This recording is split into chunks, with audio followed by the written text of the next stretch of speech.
A giant of our business, our former CEO, who helped shape NTI into the business we are today, unfortunately died of MND, and that's why it's become a cause for our organisation.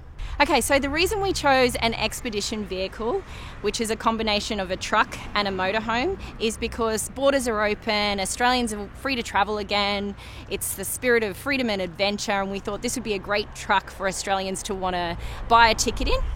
It's an amazing vehicle. It sleeps 4 people inside very comfortably in a queen bed and a double bed. It's got a kitchen, a shower, a toilet, a lounge area. It's got heaps of storage. It's actually environmentally friendly. So what's really great about it is these electric table legs come down and you can separate the truck from the motorhome. So you can leave the motorhome at the campsite, get in the truck and explore the town you're in. So NTI's raffled 4 trucks. We've raised over $870,000 with those 4 trucks. This year we want to raise $1 million or make that $1 million through raffling this amazing expedition vehicle. Hi, I'm Jane Milne. I'm the CEO of the MND and Me Foundation. We estimate there's around 2,500 people in Australia with motor neuron disease. Every day 2 people are diagnosed and unfortunately 2 people pass away. The main reason is that at this point there is no known reason for people to develop motor neuron disease. So 10% of people are familial or genetic, but the other 90% we still don't know why they suddenly develop motor neuron disease. So the support that NTI is providing for MND research goes directly into researchers here at the University of Queensland, and over the last 4 or 5 years that funding has enabled these researchers to continue their work into hopefully finding a suitable treatment and ultimately a cure. So NTI has funded some of our projects in the past. Most recently they're funding a very early stage development of a new drug for people with motor neuron disease.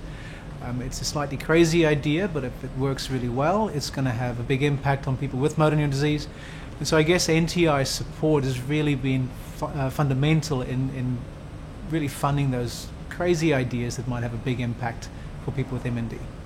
So the research that's funded by NTI in this instance is really designed or is targeting a new drug or therapy.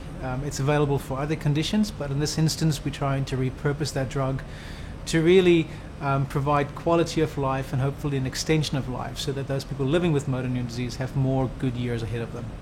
I think that the most important part that as a researcher that we have to recognize is that motor neuron disease is extremely complex, that no one patient is the same, and I think it's this heterogeneity, this variability between peoples that makes it so difficult to treat. So one of the most important things that research can do is try and improve our understanding of that variability, because that's key to developing a therapy for motor neuron disease. This year we received the NTI grant really as a first step towards developing a new drug that has multiple ways of targeting the system that potentially can have benefits across a broader range of patients. This is the first step towards developing a drug that we think will definitely slow down the progression of motor neuron disease and at the very least improve quality of life. So if we are correct, and I think that that's what we're doing now, that's what NTI is funding, we have potential to develop a new treatment or therapy for people with motor neuron disease.